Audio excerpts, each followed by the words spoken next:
এই অধ্যাদেশ জারি হোক, এটা এই সরকারের একটা অংশই চায় না। এই অধ্যাদেশ জারি হোক, এটা বর্তমান যে আমলাতন্ত্র তারা চায় না। এবং এই অধ্যাদেশ জারি হোক, আগামীতে যারা ক্ষমতাসীন হবেন তারাও চান না। প্রেস কাউন্সিলকে বলা একটা কাগুজে বাঘ। এই প্রতিষ্ঠানের না আছে কোনো ধরনের ক্ষমতা, এই প্রতিষ্ঠানের না আছে কোনো ধরনের কোনো কিছু করার সামর্থ্য। পুরো বাসস পরিণত হচ্ছে আপনার দলবাজ বা বিভিন্ন পার্টির সাথে সংশ্লিষ্ট সাংবাদিকদের একটা পুনর্বাসন কেন্দ্র হিসেবে।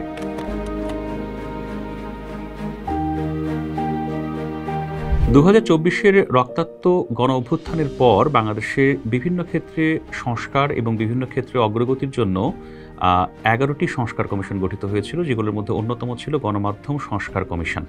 এই কমিশনের প্রধান ছিলেন জনাব কামাল আহমেদ। জনাব কামাল আহমেদকে আমি চিনি একজন বিবিসির সাংবাদিক হিসেবে। তিনি অসাধারণ সব প্রতিবেদন তৈরি করতেন বিবিসির জন্য। আমি যখন ছাত্র ছিলাম, ঢাকা বিশ্ববিদ্যালয়ের গণযোগাযোগ ও সাংবাদিকতা বিভাগে পড়তাম, তখন নিয়মিত বিবিসি বাংলা শুনতাম এবং তখন জনাব কামাল আহমেদ আমাদের কাছে খুবই পরিচিত একজন ব্যক্তি ছিলেন। আমার মনে আছে বিবিসি বাংলায় ফৌজি বাণিজ্য নামে জনাব কামাল আহমেদ একটা অসাধারণ একটা অনুসন্ধানী সিরিজ করেছিলেন, যেটা হয়তো এখনও ইউটিউবে পাওয়া যায়। যারা আসলে আগ্রহী তারা একটু শুনে দেখতে পারেন। বাংলাদেশের গণমাধ্যমের বিকাশ, সংস্কার এবং গণমাধ্যমের নানা ক্ষেত্রে অধিকার আদায়ের যে প্রেক্ষাপট, সেই ক্ষেত্রে জনাব কামাল আহমেদ একটি অত্যন্ত গুরুত্বপূর্ণ ব্যক্তি এবং তার কণ্ঠ আমাদেরকে আশা জাগায়। তার যে কমিশন, এই কমিশনের প্রতিবেদন জমা দেওয়া হয় এবং সেই প্রতিবেদনটি আমার হাতে আপনারা দেখতে পাচ্ছেন। আমি এখন শিক্ষকতা করি, গণযোগাযোগ ও সাংবাদিকতা বিভাগে।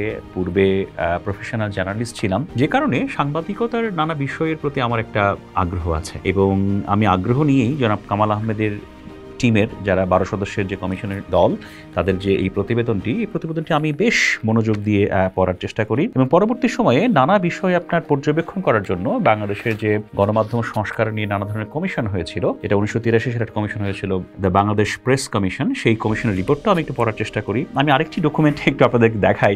এটাও বাংলাদেশের গণমাধ্যম, বিশেষ করে টেলিভিশন এবং বেতারের জন্য যে সংস্কারের জন্য যে সুপারিশ প্রদান করা হয়েছিল 1997 সালে, সেই রিপোর্টটাও আমি একটু পড়ার চেষ্টা করেছি। তো এই রিপোর্টগুলো পড়ার পরে আমার মনের মধ্যে কিছু প্রশ্ন জেগেছে এবং মনের মধ্যে কিছু আপনার একটা বিশ্লেষণের প্রেক্ষাপট তৈরি হয়েছে, সেটাই একটু আপনাদের সাথে শেয়ার করা। আমি একটু প্রথমেই আলাপ করতে চাই বাংলাদেশের গণমাধ্যম সংস্কার নিয়ে যতগুলো প্রতিবেদন, যতগুলো কমিশন, যতগুলো কমিটি এর আগে কাজ করেছে, আমার কাছে মনে হয়েছে এই কমিশনের রিপোর্টটা অনেক ভালো। এখন একটু আসা যাক এই আলোচনাটায়, সমালোচনা নয়, কিছু বিষয় একটু আমার কাছে যেটা একটু গুরুত্বপূর্ণ মনে হয়েছে সেটা একটু শেয়ার করা।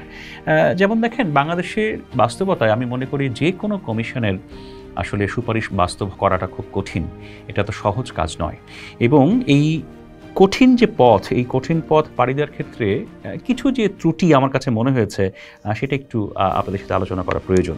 জনাব কামাল আহমেদের যে 12 সদস্যের কমিশন, সেই কমিশনকে আমি সাধুবাদ জানাই, কিন্তু এই কমিশনের একটা বিষয় আমার কাছে ত্রুটিপূর্ণ বলে মনে হয়েছে। সেই বিষয়টা কি, যে এই কমিশনে সরকারের অর্থাৎ মন্ত্রণালয়ের, প্রশাসনের আসলে কোনো ধরনের প্রতিনিধিত্ব ছিল না। আমি যদি আপনাকে 1983 সালের আপনার যে কমিশনের যে গঠন প্রক্রিয়া, সেই গঠন প্রক্রিয়া তালিকার যে আপনাদের দেখাই, এই কমিশনের প্রধান ছিলেন সাবেক প্রধানমন্ত্রী জনাব আতাউর রহমান খান। কমিশনে ছিলেন গুরুত্বপূর্ণ সাংবাদিক এনায়েতুল্লাহ খান, ওবায়দুল হক, জনাব আহমেদুল কবির, ছিলেন শামসুর রহমান এবং আহমেদ হুমায়ুন। বাংলাদেশের সাংবাদিকতার আমি বলবো যে দিকপাল যে ব্যক্তিরা, তারা এই কমিশনে ছিলেন। আরও গুরুত্বপূর্ণ কিছু সদস্য এই কমিশনে ছিলেন এবং তারা হচ্ছে বাংলাদেশের প্রশাসন যন্ত্রের অংশ। এবং কারা ছিলেন দেখুন, এখানে ছিলেন হচ্ছে আপনার কয়েকটা মিনিস্ট্রির আপনার প্রতিনিধিত্ব ছিল। সেই মিনিস্ট্রির মধ্যে অন্যতম ছিল হচ্ছে আপনার মিনিস্ট্রি অফ ইনফরমেশন, যেটা বর্তমানে বাংলাদেশের তথ্য ও সম্প্রচার মন্ত্রণালয়। এখানে ছিল হচ্ছে মিনিস্ট্রি অফ ফিনান্স অ্যান্ড প্ল্যানিংয়ের আপনার সদস্যরা ছিলেন এবং অতি গুরুত্বপূর্ণ আমার কাছে মনে হয়েছে, এখানে সদস্য ছিলেন হচ্ছে ডিফেন্স মিনিস্ট্রির প্রতিনিধি ছিলেন এই কমিশনের সদস্য হিসেবে।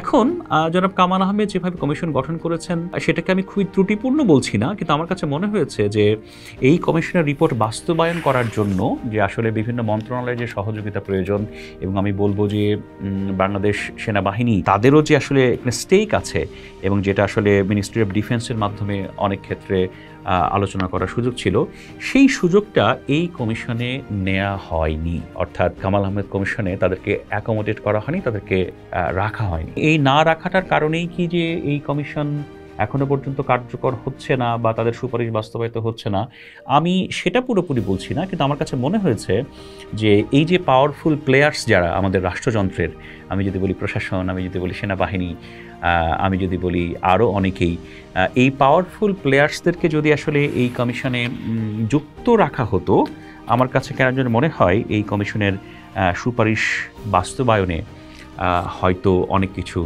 সহজ হতো। একটু সামনের দিকে আসা যাক যে এই কমিশনের সুপারিশমালায় কি আছে। এখানে খুবই একটা ইন্টারেস্টিং বিষয় আছে যেটা আমি আপনাদের সাথে একটু শেয়ার করতেই চাই। দেখেন, এই কমিশনের সুপারিশমালায় যে আলোচনাটা এখানে তুলে ধরা হয়েছে, আমি বলবো যে জনাব কামাল আহমেদের কমিশন যে সুপারিশমালাগুলো দিয়েছে এগুলো খুবই চমৎকার এবং খুবই প্রয়োজনীয়। কিন্তু এখন কথা হচ্ছে এটা আসলে সবার মাধ্যমে বাস্তবায়নযোগ্য কিনা, সেটা একটা গুরুত্বপূর্ণ বিষয়। কামাল আহমেদের কমিশনের যে সুপারিশমালা, সেখানে আপনার গণমাধ্যমের মালিকানা নিয়ে চমৎকার একটা সুপারিশ আছে। স্পষ্ট করে বলা হয়েছে যে আসলে একজন মালিকের একটি গণমাধ্যম থাকবে, হ্যাঁ, অন্য গণমাধ্যম তাদের মালিকানা হয় তাদের ছেড়ে দিতে হবে অথবা তারা মার্চ করবেন। হ্যাঁ, এটা হয়তো শুনতে খুব ভালো, কিন্তু বাংলাদেশের বাস্তবতা এটা আসলে বাস্তবায়নযোগ্য কিনা জানি না। কারণ যদি এই প্রস্তাব বাস্তবায়ন করতে হয়, তাহলে প্রথমেই যেটা করতে হবে, বাংলাদেশের যে সবচাইতে বেশি গ্রহণযোগ্য যে গণমাধ্যম দুটো বাংলাদেশে ট্রান্সকম গ্রুপের অধীনে, দ্য ডেইলি স্টার এবং প্রথম আলো, সেখান থেকে একটা গণমাধ্যমকে কিছু একটা করতে হবে। হয় এই দুটো গণমাধ্যমকে এক জায়গায় আনতে হবে অথবা একটা গণমাধ্যমের মালিকানা ছেড়ে দিতে হবে। কিন্তু সেটা করতে ট্রান্সকম গ্রুপ আপনার রাজি কিনা আমার জানা নেই। বসুন্ধরা গ্রুপের 7 থেকে 8টা গণমাধ্যম আছে, তারা সেই কাজটা করতে রাজি কিনা সেটা নিশ্চয়ই একটা বড় প্রশ্ন। একইভাবে আপনার চ্যানেল আই যে কোম্পানির অধীনে, তাদেরও একাধিক গণমাধ্যম আছে, একাধিক এনটিভির যে কোম্পানি, তাদের একাধিক গণমাধ্যম আছে চ্যানেল 24, সমকাল, তারা একই সাথে আপনার গণমাধ্যম পরিচালনা করে। তো এই যে পাওয়ারফুল প্লেয়ার্স যারা, মালিক যারা, তারা এই প্রস্তাবনাটা বাস্তবায়নের পক্ষে মতামত দিয়ে এগোবেন, আগ্রহী হয়ে এগোবেন এবং এগোবেন কিনা সেটা একটা বড় প্রশ্ন। এটা আমি জানি না এটা বাস্তবায়ন হবে কিনা। এখানে আমি আরেকটা গুরুত্বপূর্ণ বিষয় আপনাদের সামনে তুলে ধরতে চাই, এটা খুবই গুরুত্বপূর্ণ। দেখেন, আরেকটা কমিশনের রিপোর্ট আমার হাতে, এটা বাংলাদেশ বেতার ও বাংলাদেশ টেলিভিশনের স্বায়ত্তশাসন নীতিমালা প্রণয়ন কমিটি, এই প্রতিবেদনটি জমা দেওয়া হয়েছিল 30 জুন 1997। এই কমিশন যে প্রতিবেদন দিয়েছেন, এটা জনাব আসাদুদ্দৌলার নেতৃত্বে এই কমিশনটা হয়েছিল এবং এই কমিশনে আমার শ্রদ্ধেয় প্রয়াত শিক্ষক অধ্যাপক মশ আরেফিন সিদ্দিক, তিনিও এই কমিশনের সদস্য ছিলেন।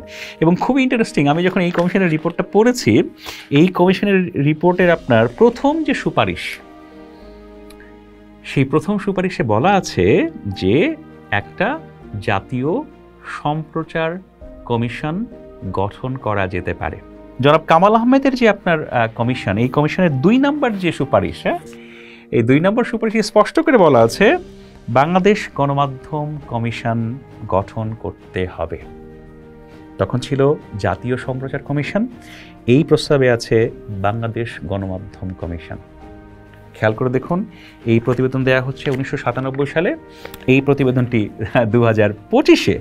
এখন কথা হচ্ছে শক্তিশালী মন্ত্রণালয়ের বাইরে, আগে ছিল তথ্য মন্ত্রণালয়, এখন হচ্ছে তথ্য ও সম্প্রচার মন্ত্রণালয়, এর বাইরে আলাদা একটি বাংলাদেশ গণমাধ্যম কমিশন, এই গণমাধ্যম কমিশন প্রতিষ্ঠা কি কোনোভাবে সম্ভবপর কিনা?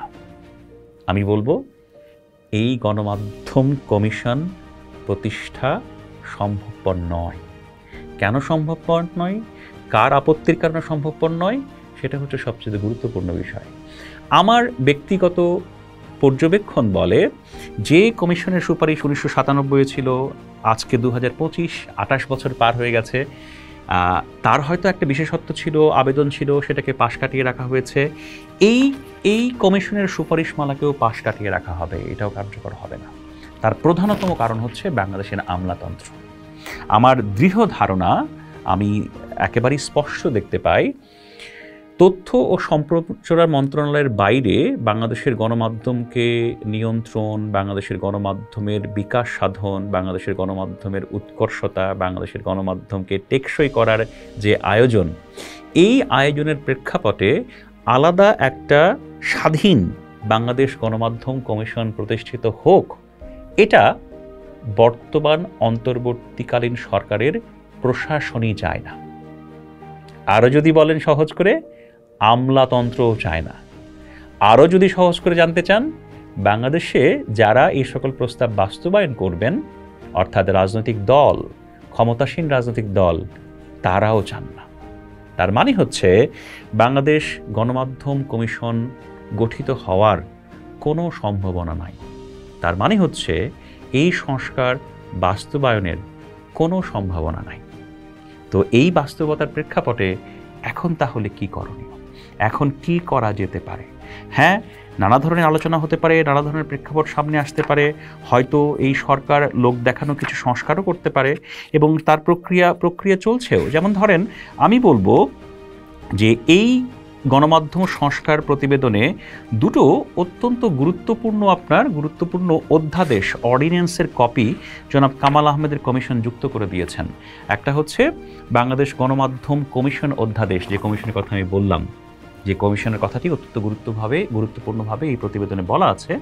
আমার ধারণা এই আইন বা এই অধ্যাদেশ সরকার জারি করবে না, এটা আমার দৃঢ় ধারণা। কারণ এই অধ্যাদেশ জারি হোক, এটা এই সরকারের একটা অংশই চায় না। এই অধ্যাদেশ জারি হোক, এটা বর্তমান যে আমলাতন্ত্র তারা চায় না। এবং এই অধ্যাদেশ জারি হোক, আগামীতে যারা ক্ষমতাসীন হবেন তারাও চান না। তো ফলে দেখা যাচ্ছে এটা বাস্তবায়িত হওয়ার কোনো সুযোগ নেই। আরেকটা গুরুত্বপূর্ণ অধ্যাদেশ এর কপি এই আইনে আছে, মানে এই প্রস্তাবনায় আছে, সাংবাদিকতার অধিকার সুরক্ষা অধ্যাদেশ 2025। আমার কাছে কেন যেন ধারণা যে এটাও আসলে বর্তমান অন্তর্বর্তী সরকার এই অধ্যাদেশও জারি করতে পারবে না। তবে হ্যাঁ, লোক দেখানো অনেক কিছু হবে, লোক দেখানো অনেক কিছু হচ্ছেও। যেমন ধরেন, এই সরকার একটা পদক্ষেপ নিয়েছে। কি পদক্ষেপ নিয়েছে? এই সরকার পদক্ষেপ নিয়েছে বাংলাদেশ প্রেস কাউন্সিলকে পুনর্গঠিত করার। প্রেস কাউন্সিলকে আমরা যখন সাংবাদিকতায় পড়েছি, আমরা খুব সহজ করে জানি, সেটা হচ্ছে প্রেস কাউন্সিলকে বলা একটা কাগুজে বাঘ।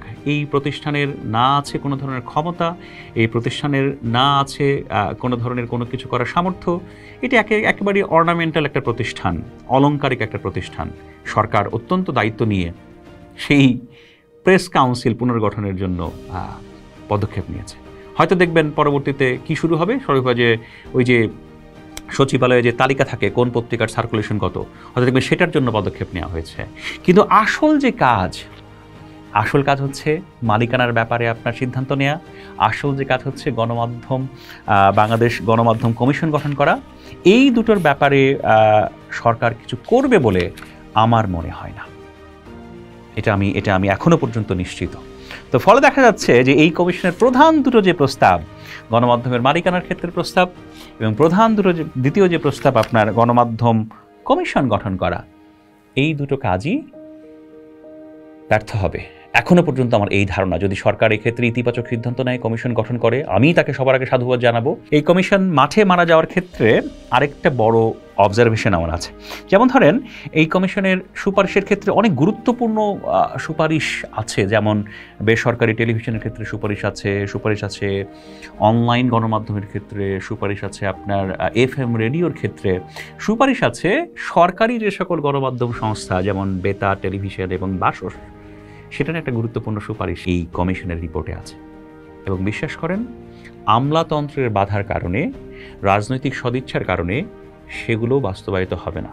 তার আগে প্রধান যেটা বাস্তবায়িত হবে না, সেটা হচ্ছে বেতার, টেলিভিশন এবং বাসসকে একত্রীকরণের যে প্রস্তাব জনাব কামাল আহমেদ দিয়েছেন, যেটাকে আমি অত্যন্ত গুরুত্বপূর্ণ এবং বাস্তবায়নযোগ্য বলে মনে করি, সেটাও আসলে কার্যকর হবে না। কেন হবে না? কারণ জনাব কামাল আহমেদ যে প্রতিবেদনে বলেছেন যে এখানে আপনার বাসসে প্রতি বছর প্রায় 38 থেকে 40 কোটি টাকা সরকার খরচ করে, কিন্তু বাসসের সাবস্ক্রাইবারের সংখ্যা হচ্ছে মাত্র 45। পুরো বাসস পরিণত হচ্ছে আপনার দলবাজ বা বিভিন্ন পার্টির সাথে সংশ্লিষ্ট সাংবাদিকদের একটা পুনর্বাসন কেন্দ্র হিসেবে। জনাব কামাল আহমেদের প্রতিবেদনে আছে বাসসকে একটা প্রফেশনাল নিউজ রুমে পরিণত করা এবং একীভূত করে নিউজ রুম, অর্থাৎ বেতার, টেলিভিশন এবং বাসসকে একীভূত করে সংবাদ প্রডিউস করে তাতে পেশাদারিত্ব আনা। তার যে পরিকল্পনার কথা তিনি প্রস্তাবে তুলে ধরেছেন, সেটা বাস্তবায়িত হওয়ার সম্ভাবনা খুবই কম।